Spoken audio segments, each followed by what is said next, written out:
খুলে নিজেকেই পড়তে হয়। যার ভাগে যা লেখা আছে পাবে রে সে নিশ্চয়।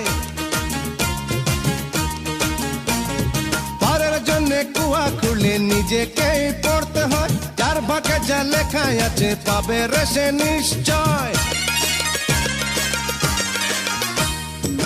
কারো সুখ দেখারে মন হিংসা করা ভালো নয়। কারো সুখ